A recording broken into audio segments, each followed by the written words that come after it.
didukung oleh Presiden Prabowo Subianto panggil sejumlah menteri untuk bahas penertiban dan penegakan hukum di sektor hutan hingga tambang.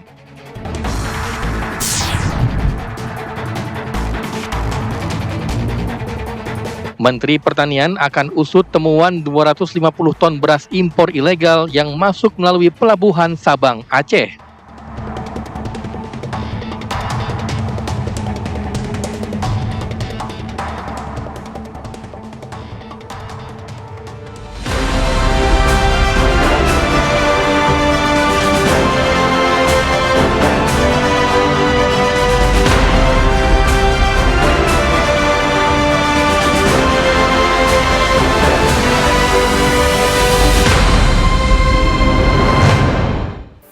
Assalamualaikum, selamat sore pemirsa. Kabar Merah Putih edisi Senin 24 November 2025 hadir menjumpai Anda. Sejumlah kabar penting dan menarik mengenai kebijakan Presiden Prabowo Subianto dan jajaran kabinetnya akan kami hadirkan untuk Anda.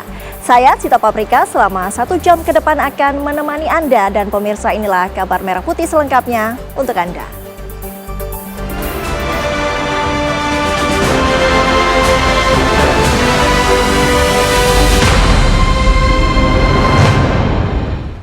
Kita mulai kabar Merah Putih. Presiden Prabowo Subianto melakukan rapat terbatas bersama sejumlah anggota Kabinet Merah Putih, membahas isu-isu strategis terkait penertiban dan penegakan hukum di sektor hutan hingga tambang. Pertemuan yang digelar di Padepokan Garuda Yaksa Hambalang, Kabupaten Bogor itu membahas beberapa poin penting seputar hasil kerja dan rencana tindak lanjut dari Satgas Penertiban Kawasan Hutan, penertiban kawasan pertambangan, konsekuensi hukum atas pelanggaran serta aktivitas ilegal di sektor kehutanan dan pertambangan, serta penanganan sejumlah kawasan ilegal yang sebelumnya sulit dijangkau oleh aparat untuk ditindak lebih lanjut. Presiden Prabowo dengan tegas atas komitmennya akan menjalankan amanat pasal 33 UUD 1945 yang berbunyi, bumi, air, dan kekayaan alam yang terkandung di dalamnya dikuasai oleh negara dan dipergunakan sebesar-besarnya untuk kemakmuran rakyat.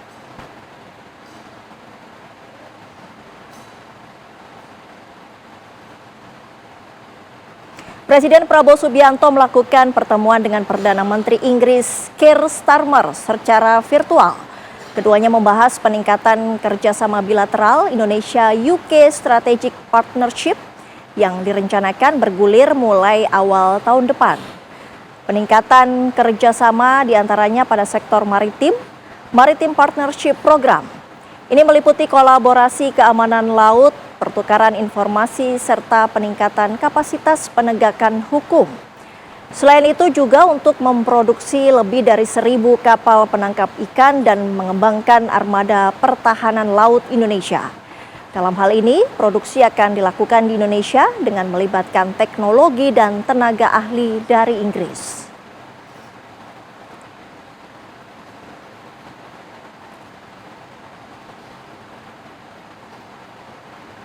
Informasi selanjutnya, Presiden Prabowo Subianto memanggil Gubernur Bank Indonesia Peri Warjio ke Istana Kepresidenan Senin siang. Gubernur BI tiba sekitar pukul 1 siang dan langsung masuk ke dalam komplek Istana Kepresidenan tanpa memberikan keterangan kepada media. Peri yang memakai baju batik coklat hanya menjawab terima kasih saat ditanya wartawan.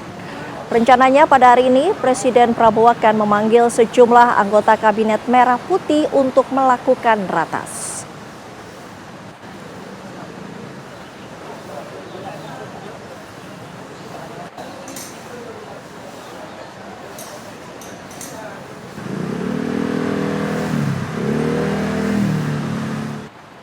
Setelah memanggil sejumlah menteri ke Hambalang pada minggu kemarin, Presiden Prabowo Subianto hari ini dijadwalkan menggelar ratas di Istana Kepresidenan. Kabar selengkapnya disampaikan reporter TV One Ikra Anggana.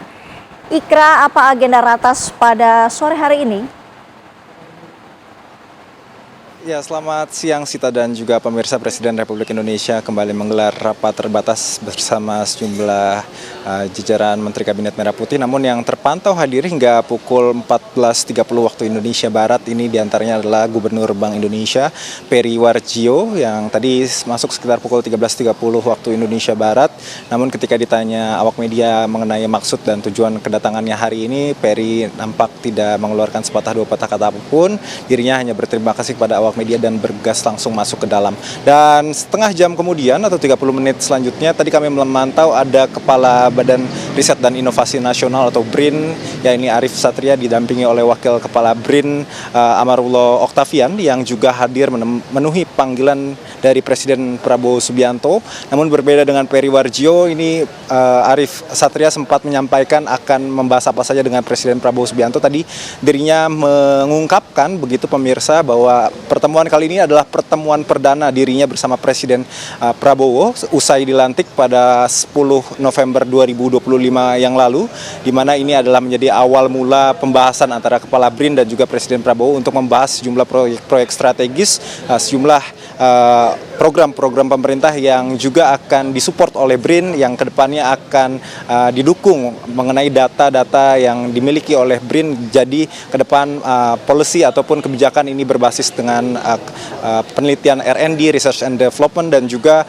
berdasarkan analisa yang cukup baik begitu untuk mendukung sejumlah program-program strategis baik di bidang pangan, di bidang energi, dan di bidang lainnya. Tadi sempat kami juga bertanya bagaimana terkait dengan redenominasi rupiah yang karena memang hari ini ada juga kedatangan dari Gubernur Bank Indonesia. Ini juga nanti akan dikaji karena mengingat redenominasi tersebut ini memerlukan waktu yang lama dan riset yang ilmiah sehingga negara dapat bisa mengimplementasikan kebijakan tersebut. Nah, nanti juga kita akan update lebih lanjut mengenai apa pertemuan hari ini. Dan kemarin pada akhir pekan, Sita dan juga pemirsa, di hari Minggu Presiden Prabowo Subianto menggelar pertemuan rapat ataupun menggelar rapat terbatas di kediamannya di Hambalang, Bogor, Jawa Barat. Sejumlah Menteri Kabinet Merah Putih juga nampak hadir, di mana pembahasan tersebut adalah terkait dengan pelanggaran hutan dan juga terkait dengan penindakan evaluasi pelanggaran di bidang pertambangan. Dan dari informasi yang kami terima dari akun Sekretariat Kabinet Republik Indonesia, kami melihat ada sejumlah Menteri Kabinet Merah Putih yang hadir, diantaranya ada Menteri SDM Bahlil Lahadalia, ada Menteri Hukum Supratman Andi Aktas, dan jajaran Jaksa Agung, Kapolri, dan juga Panglima TNI. Kita akan saksikan bersama apa dari hasil rapat terbatas hari ini. Nanti kita akan informasikan informasinya untuk pemirsa di rumah juga. Untuk sementara demikian, Sita, saya kembalikan ke rekan-rekan di studio. Ikra Anggana langsung dari Istana Kepresidenan Jakarta. Terima kasih. Pemirsa, pemerintah menyegel gudang beras impor ilegal di Sabang, Aceh yang berisi 250 ton beras. Menteri Pertanian Andi Amran Sulaiman menegaskan beras tersebut masuk tanpa izin pemerintah pusat.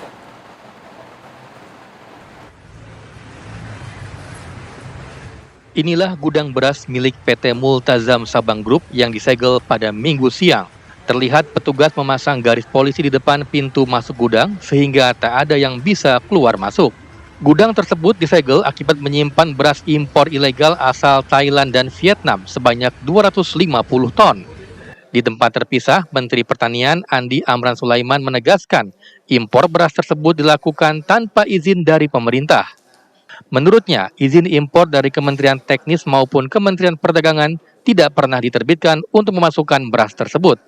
Amran menduga ada pihak yang merencanakan memasukkan beras impor asal Thailand karena ia menemukan izin impor tersebut sudah terbit sebelum rapat pada 14 November 2025.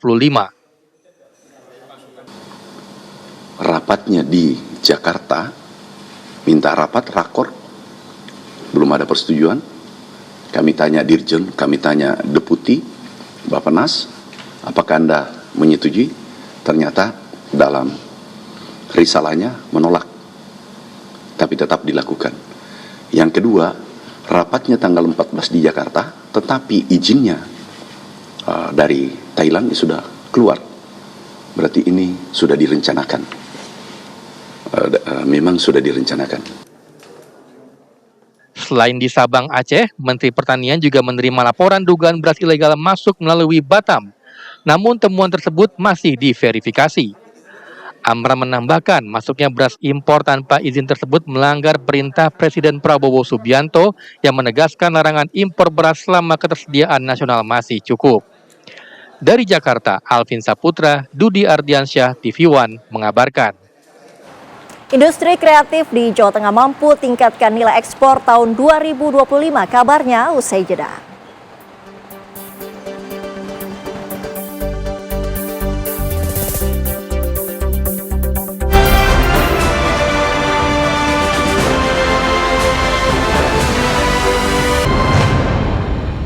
Pemirsa, lonjakan ekspor ekonomi kreatif di Jawa Tengah bukan sekadar prestasi angka. Di balik angka ekspor yang menembus 53 triliun rupiah pada semester pertama 2025, terdapat gerakan besar industri kreatif yang menguatkan posisi Jawa Tengah sebagai magnet investasi baru di Indonesia.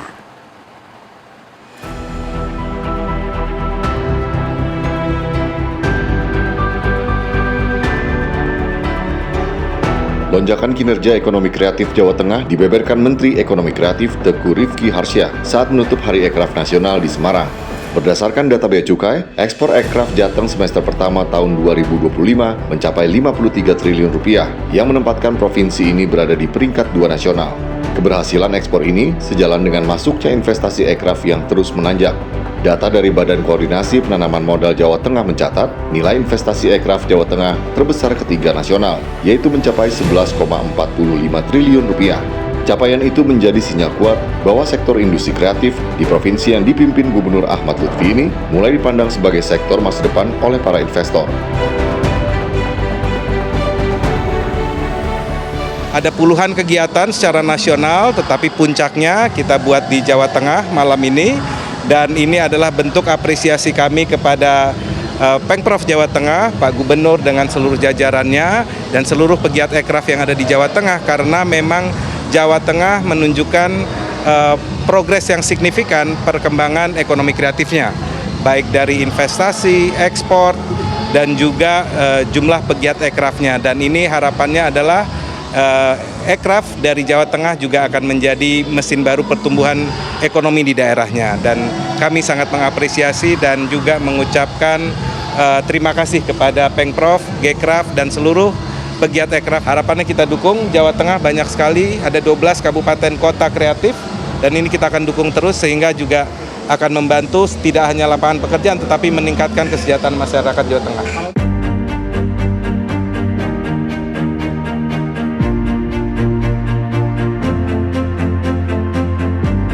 Ketua Umum Gerakan Ekonomi Kreatif Nasional Kawendra Lukistian menyampaikan hal senada. Jawa Tengah sudah memiliki 12 kabupaten kota yang ditetapkan sebagai kabupaten kota kreatif atau kata kreatif.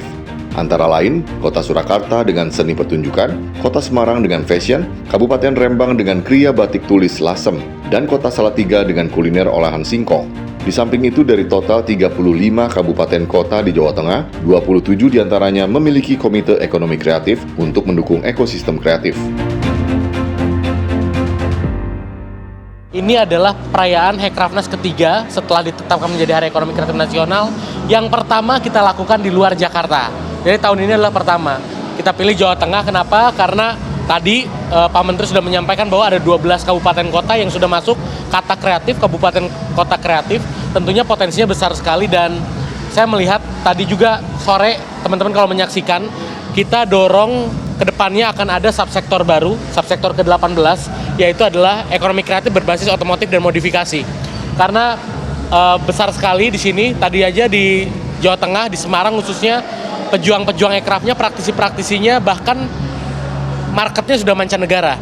Jadi kita harus kasih ruang selebar-lebarnya untuk pejuang ekraf yang di subsektor yang belum terdata saat ini, yang sekarang mungkin nggak mungkin digabung dengan desain produk ataupun lainnya. Jadi harus ada subsektor baru ke-18 yang itu di Hekrafnas tahun ini kita dorong menjadi subsektor ke-18 adalah ekonomi kreatif berbasis otomotif dan modifikasi, seperti itu.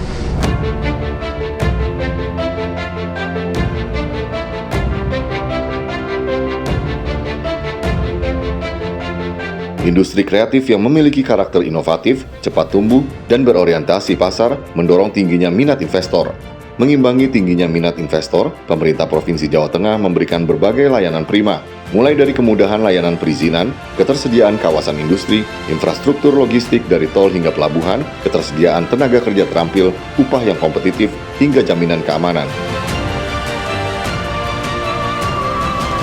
Bahwa ekonomi kreatif itu tidak mengenal waktu, tempat, maupun umur, maupun usia. Bagaimana ekonomi kreatif ini menjadi backbone-nya ekonomi di Jawa Tengah, sehingga hari ini kita berkumpul momentum Hari Ekonomi Kreatif Nasional kami minta di Jawa Tengah. Kalau perlu tiap bulan Pak Menteri datang ke sini untuk bikin ekonomi kreatif. Sehingga harapan kami sebagai Gubernur Jawa Tengah, saya mengucapkan terima kasih yang tidak terhingga kepada masyarakat, khususnya pelaku-pelaku ekonomi kreatif di tempat kita, secara tidak langsung akan memberikan Jawa Tengah lebih maju berkelanjutan.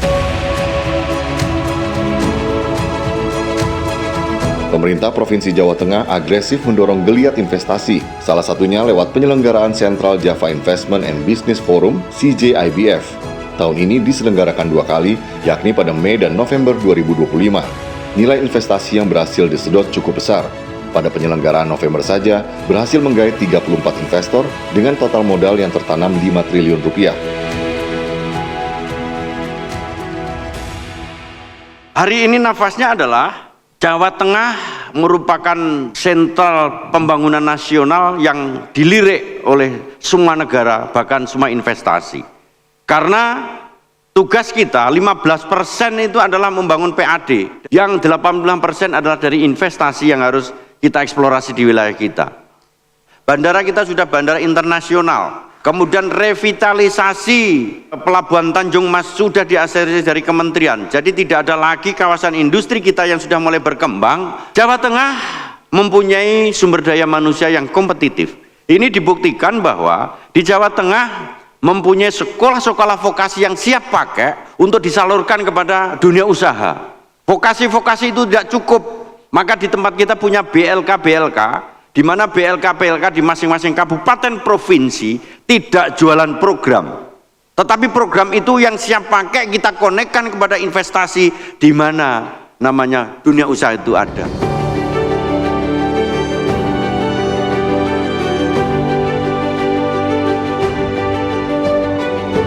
Dinas Penanaman Modal dan Pelayanan Terpadu Satu Pintu mencatat, hingga triwulan 3 tahun 2025, realisasi investasi Jawa Tengah telah mencapai 66,13 triliun rupiah dengan komposisi 50% dari penanaman modal asing dan 44% dari penanaman modal dalam negeri. Dari realisasi investasi itu, jumlah tenaga kerja yang terserap lebih dari 326.000 orang. Serapan ini menjadi tertinggi yang kedua di Pulau Jawa.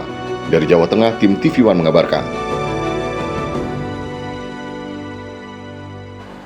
Perkembangan terbaru dari erupsi Gunung Semeru kami kabarkan usai jeda, tetaplah di Kabar Merah Putih.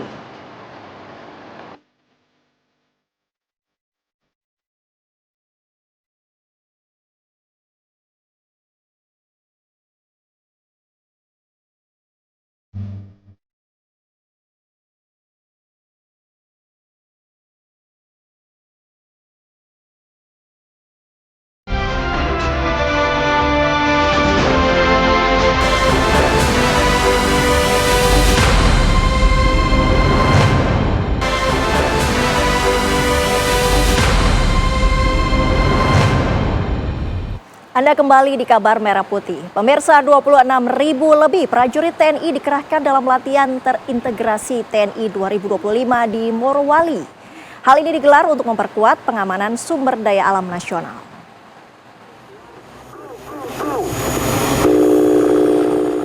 (26.998) personil TNI Lintas Sumatera ini melakukan latihan terintegrasi TNI 2025 di Morowali, Sulawesi Tengah. Latihan skala besar ini disaksikan langsung Menteri Pertahanan RI Syafri Samsudin yang didampingi Panglima TNI Jenderal TNI Agus Subianto, Jaksa Agung ST Burhanuddin.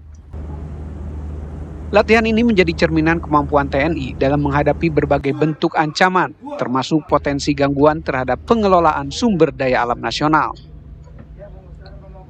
Penggunaan kekuatan darat, laut, dan udara dalam satu rangkaian operasi menunjukkan tingkat interoperabilitas yang semakin maju dan terukur.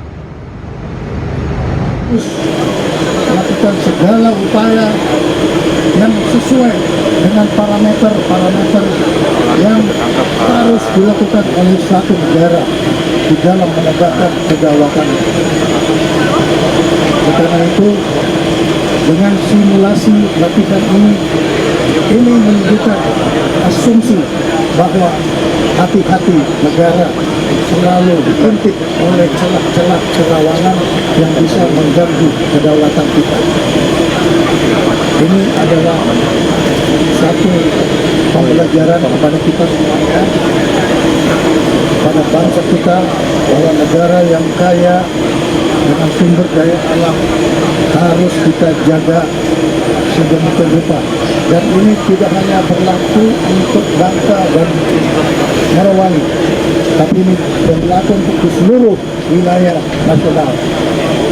Saya akan melaporkan kepada Ketua Dewan Pertahanan Nasional, dalam hal ini adalah Presiden Republik Indonesia, tentang apa yang saya lihat dan apa yang saya temukan di dalam kunjungan kerja pada hari ini. Dalam latihan ini, TNI menampilkan rangkaian kemampuan yang memukau, mulai dari manuver terjun kelompok depan operasi Linut atau KADOL, ketangkasan penerjun operasi perebutan pertahanan pangkalan udara atau OP3U, hingga skenario force down terhadap pesawat pelanggar serta aksi sabotase pada sasaran strategis. Dari unsur laut, TNI AL menunjukkan ketegasan melalui operasi penindakan terhadap kapal yang melakukan aktivitas ilegal. Tim TV One mengabarkan.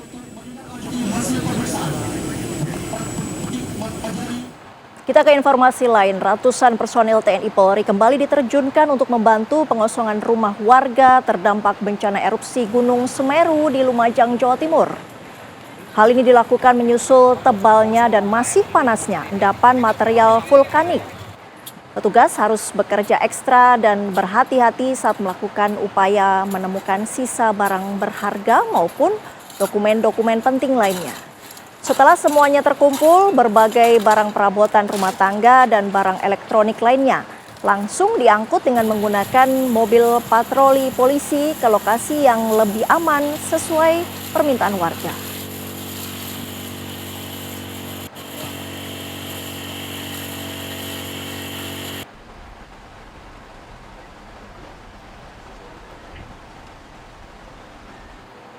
Untuk mengetahui perkembangan terbaru dari erupsi Gunung Semeru, kita bergabung dengan reporter TV One di Lumajang, Jawa Timur, Wawan Sugiarto.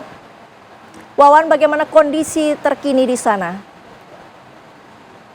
Baik, bisa saya kabarkan langsung dari Desa Supiturang, di mana saat ini sedang terjadi hujan lebat.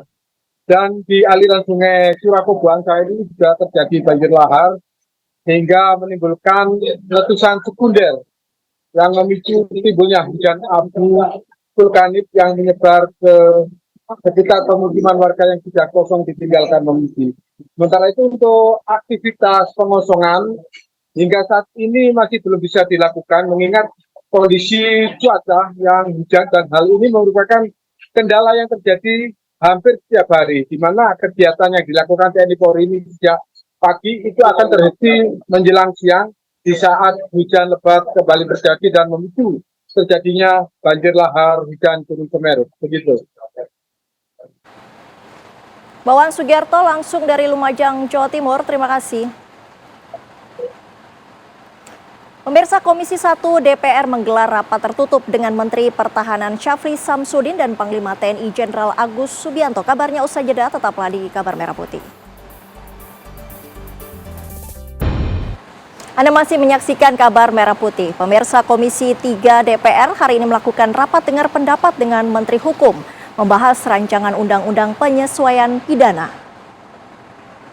Posisi Menteri Hukum diwakilkan oleh Wakil Menteri Hukum Edward Omar Syarif Hiarij. Rapat kerja kali ini membahas rancangan Undang-Undang Penyesuaian Pidana yang dinilai sebagai kebutuhan mendesak untuk memastikan sistem hukum Indonesia tetap relevan. Rancangan Undang-Undang Penyesuaian Pidana ini merupakan langkah lanjutan dari pembaruan hukum pidana KUHP nasional yang akan berlaku pada 2 Januari 2026 mendatang.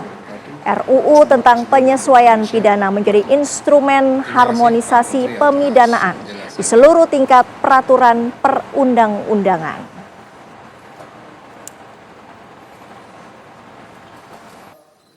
Kita menyesuaikan berbagai undang-undang di luar KUHP dengan KUHP nasional. Yang kedua, kita juga menyesuaikan peraturan daerah dengan KUHP nasional. Dan yang ketiga, kita menyesuaikan beberapa ketentuan dalam KUHP baru itu. Terus terang ada yang typo, kemudian juga ada yang keliru dalam rujukan pasal, dan hal-hal yang bersifat teknis sebetulnya. Itu saja sebetulnya. Jadi ini hanya terdiri dari 3 bab dan 9 pasal. Jadi kita menyesuaikan dengan KUHP nasional. Itu saja. Sementara itu, Komisi 1 DPR menggelar rapat tertutup dengan Menteri Pertahanan Syafri Samsudin dan Panglima TNI Jenderal Agus Subianto. Dalam rapat juga hadir Kepala Staf Angkatan Udara Marsikal Muhammad Tony Haryono, Wakil Kepala Staf Angkatan Laut Laksamana Madya Erwin S. Alde Dharma, dan Wakil Kepala Staf Angkatan Darat Letjen Saleh Mustafa. Ketua Komisi 1 DPR Utut Adianto mengatakan rapat tersebut tertutup untuk umum.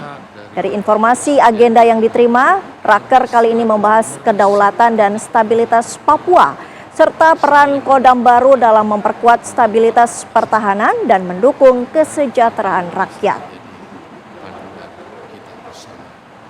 Berdasarkan informasi dari Sekretariat telah hadir 25 anggota. Lantas bagaimana jalannya rapat kerja Komisi 1 DPR dengan Menteri Pertahanan dan apa saja yang dibahas, kita akan tanyakan langsung kepada jurnalis TV One Hafsa Syafira. Hafsa, apa yang dibahas dalam rapat tersebut?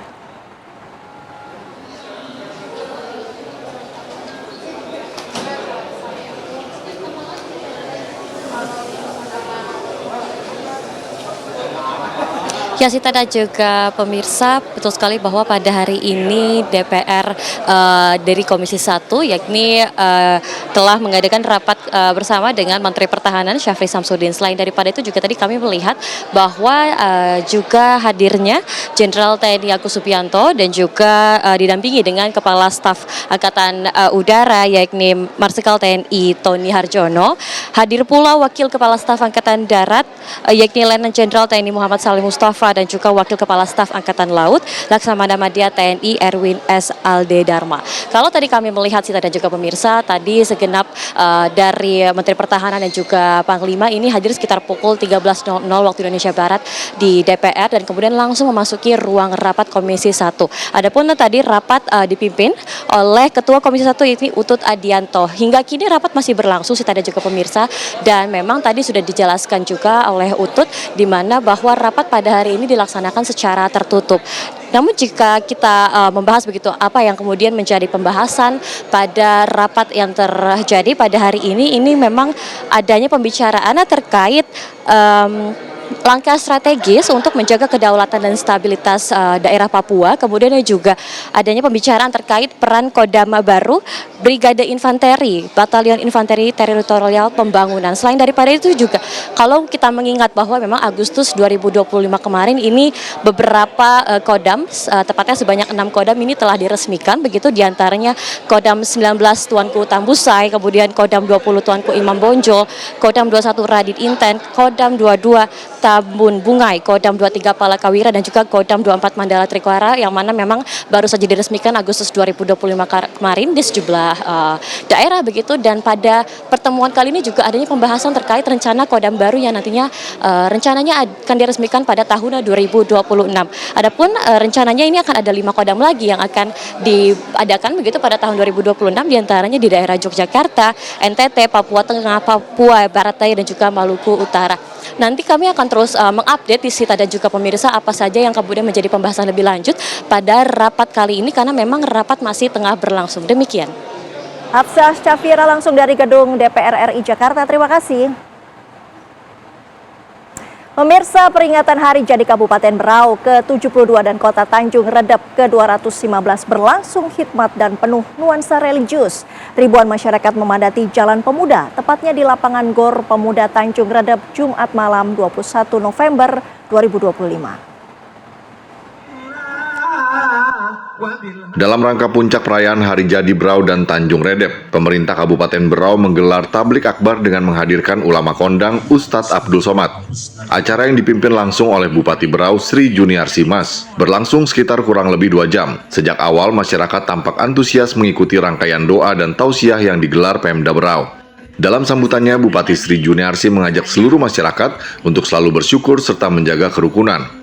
Ia menegaskan bahwa masyarakat Berau terdiri dari berbagai suku dan pendatang yang telah menetap untuk mencari penghidupan di bumi Batiwakal. Karena itu penting menjaga kedamaian, saling menghormati dan memperkuat nilai gotong royong. Sementara itu, Ustadz Abdul Somad menyampaikan doa dan pesan-pesan Islami bertema kebaikan bersama, termasuk pentingnya menjaga keharmonisan dalam kehidupan bermasyarakat. Ia mengajak warga Berau untuk terus merawat persatuan, membangun nilai budaya, serta menguatkan akhlak demi kebaikan seluruh umat. Tablik akbar ini menjadi momentum refleksi dan doa bersama agar Kabupaten Berau semakin aman, rukun, dan terus berkembang menuju daerah yang maju dan beradab. Jadi beliau datang khusus menemui masyarakat Berau. Tadi naik speed dari Kalimantan Utara sampai tadi siang. Beliau ingin memberikan tausiah kepada kita semua supaya apa yang pertama, Berau tetap kondusif di tengah dinamika yang terjadi di Kabupaten Berau. Karena secara pribadi saya tidak ingin adanya konflik ataupun gesekan-gesekan yang bisa merusak ukhuwah di antara kita semua, yang bisa merenggangkan hubungan di antara kita semua, yang bisa menjadikan Berau ini tidak nyaman. Oleh karena itu, ketika ada yang sifatnya ingin memecah belahkan kita, menjadikan kita terpisah-pisah, terbelah-belah, untuk kita semua tidak mudah terprovokasi, Bapak Ibu sekalian. Dari Berau, Kalimantan Timur, Sarno TV One melaporkan. Menteri Koordinator Bidang Pemberdayaan Masyarakat Muhaimin Iskandar mendesak Pemprov DKI Jakarta untuk memperbaiki dan menambah jalur sepeda di jalan-jalan besar. Kami hadirkan informasinya usai jeda.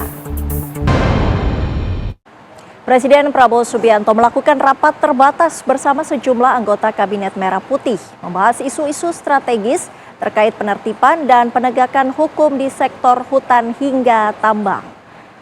Pertemuan yang digelar di Padepokan Garuda Yaksa Hambalang, Kabupaten Bogor itu membahas beberapa poin penting seputar hasil kerja dan rencana tindak lanjut dari Satgas Penertiban Kawasan Hutan, penertiban kawasan pertambangan, konsekuensi hukum atas pelanggaran, serta aktivitas ilegal di sektor kehutanan dan pertambangan, serta penanganan sejumlah kawasan ilegal yang sebelumnya sulit dijangkau oleh aparat untuk ditindak lebih lanjut. Presiden Prabowo dengan tegas atas komitmennya akan menjalankan amanat pasal 33 UUD 1945 yang berbunyi, bumi, air, dan kekayaan alam yang terkandung di dalamnya dikuasai oleh negara dan dipergunakan sebesar-besarnya untuk kemakmuran rakyat.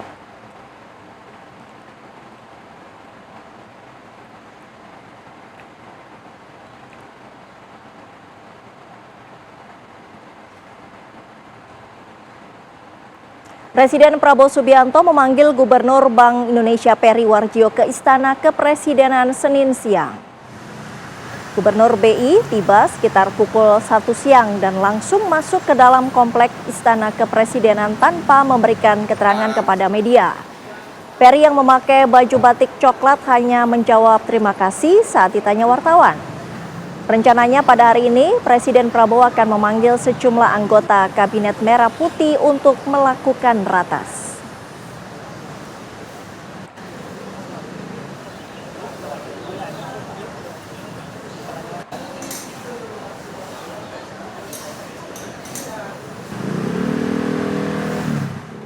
Kita ke informasi selanjutnya, Ketua Umum PBNU Kiai Haji Yahya Khalil Stakuf menyatakan bahwa dalam pertemuan dengan para kiai meminta tidak ada pemaksaan pengunduran diri atau pemecatan secara paksa pengurus di tubuh Nahdlatul Ulama. Tidak hanya itu, Gus Yahya juga mengklaim rapat harian Syuriah tidak berhak memberhentikan Ketua Umum PBNU. Para kiai yang hadir tadi sudah menyampaikan satu persatu pemikiran, nasihat dan saran masing-masing, dan semuanya seragam, menyesalkan apa yang terjadi dengan rapat harian Suriah itu, beserta risalah yang disebut sebagai hasilnya, dan mengharapkan tidak ada pemaksaan pengunduran diri maupun pemecatan secara paksa. Nah, karena memang apabila dikaitkan dengan pemberhentian mandataris, maka rapat harian Suriah itu tidak memiliki legal standing, karena rapat harian Suriah tidak berhak memberhentikan mandataris, itu masalahnya. Ya. Jadi rapat harian Suriah itu mengikat seluruh jajaran Suriah, ya, seluruh jajaran Suriah itu yang ditetapkan di dalam sistem aturan kita. Jadi apapun yang diputuskan mengenai siapapun di luar jajaran Suriah itu di luar jurisdiksinya Suriah, kira-kira begitu. Pemirsa, Menteri Koordinator Bidang Pemberdayaan Masyarakat Muhaimin Iskandar mendesak Pemprov DKI Jakarta untuk memperbaiki dan menambah jalur sepeda di jalan-jalan besar. Hal tersebut diungkapkan seusai menghadiri acara goes bersama dalam rangka merayakan Hari Pahlawan di kantor Wali Kota Jakarta Utara. Menurut Muhaimin, ruang bagi pesepeda sudah berkurang saat ini. Karena itu Muhaimin mendesak Pemprov Jakarta segera mengembalikan fungsi jalur sepeda di jalan-jalan besar di ibu kota. Ia meminta Pemprov Jakarta segera memperbaiki dan menambah jalur sepeda. Terlebih saat ini banyak jalur sepeda yang dilintasi oleh sepeda motor.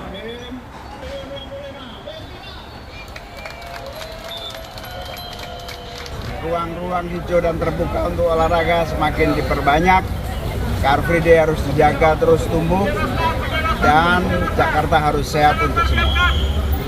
Pak, jalur sepeda yang sudah ada itu gimana, Pak? Jalur sepeda harus diperbaiki lagi, sudah terlampau lama tidak diperhatikan. Saatnya diperhatikan dengan memberikan fasilitas dan perhatian. Diperbanyak lagi atau gimana, Pak? Ya, diperbaiki, diperbanyak, dijaga. Informasi selanjutnya, Polri menggelar apel Kasatwil 2025 di Mako Pusat Latihan Korbrimob Cikeas Bogor selama 24 hingga 26 November 2025. Apel Kasatwil 2025 dihadiri 607 peserta terdiri dari jajaran Mabes Polri, Kapolda, Kapolres serta Karo-op seluruh Indonesia. Apel ini sebagai forum strategis untuk merumuskan langkah konkret memperkuat profesionalisme Polri serta menyinergikan arah kebijakan dengan agenda nasional. Tema acara yang digelar dari tanggal 24 hingga 26 November 2025 ini mengusung transformasi Polri yang profesional untuk masyarakat. Acara ini juga dihadiri perwakilan atas kepolisian dari negara sahabat sebagai bentuk dukungan internasional terhadap komitmen Polri memperkuat profesionalisme.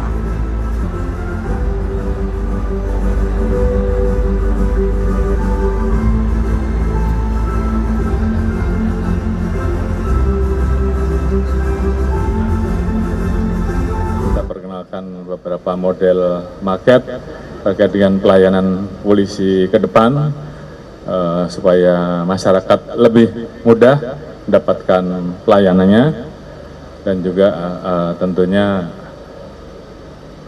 penggunaan pakaian yang kita harapkan bisa memberikan pengamanan dan perlindungan pada polisi pada saat melaksanakan tugas. Intinya kita harapkan dengan apel Kasatwil ini tentunya ini menjadi semangat Polri untuk kemudian mengkonsolidasikan ulang dan kemudian mewujudkan institusi Polri yang lebih responsif, adaptif, dan kemudian tentunya betul-betul bisa mewujudkan institusi Polri sesuai dengan apa yang diharapkan masyarakat.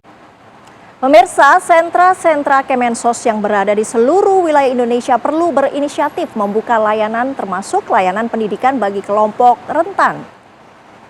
Hal tersebut diungkap Menteri Sosial Saifullah Yusuf. Namun Saifullah Yusuf mengakui pembukaan layanan pendidikan bagi kelompok rentan masih dalam proses pembicaraan. Gedung sentra yang saat ini digunakan untuk sekolah rakyat bersifat sementara, sambil menunggu gedung permanen yang diperuntukkan khusus untuk sekolah rakyat selesai dibangun. Nantinya setelah siswa sekolah rakyat dipindahkan ke gedung permanen, sentra-sentra di seluruh Indonesia diharapkan masih bisa membuka layanan pendidikan, salah satunya layanan pendidikan khusus kelompok rentan. Selain itu, setiap sentra perlu mengoptimalkan pemberian layanan kepada masyarakat yang membutuhkan bantuan, mulai dari jaminan, rehabilitasi hingga pemberdayaan sosial bagi keluarga penerima manfaat. Lagi udah jelaskan tadi, kita lagi pikirkan ini, kita lagi diskusikan, dan yang jelas arahan Bapak Presiden diharapkan sentra-sentra ini nanti juga masih bisa membuka layanan pendidikan khusus untuk kelompok-kelompok rentan. Indonesia kembali turun di 6 cabang olahraga dari total 7 cabang yang dipertandingkan dalam gelaran Asian School Games 2025 di Brunei Darussalam hari ini. Beberapa cabang olahraga sudah memasuki tahap semifinal dan final, sehingga menjadi momen krusial bagi kontingen Indonesia untuk menambah perolehan medali. Dari cabur bulu tangkis yang berlangsung di Sport School Brunei, tim putra Indonesia menghadapi Filipina pada semifinal. Sedangkan tim putri bertemu Malaysia. Pertandingan final beregu putra-putri dijadwalkan akan mulai berlangsung siang hari ini.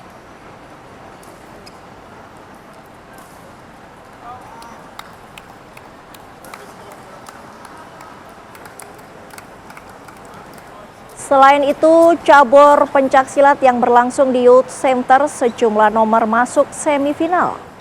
Indonesia menurunkan nama-nama di kelas A, B, C, D, dan F putra-putri, termasuk nomor kelas B putri, serta kelas F putra yang menjadi laga penentu medali.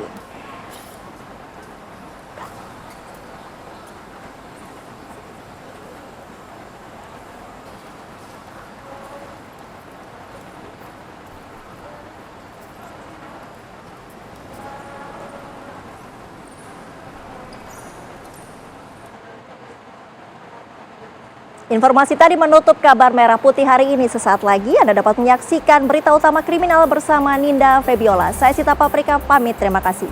Sampai jumpa.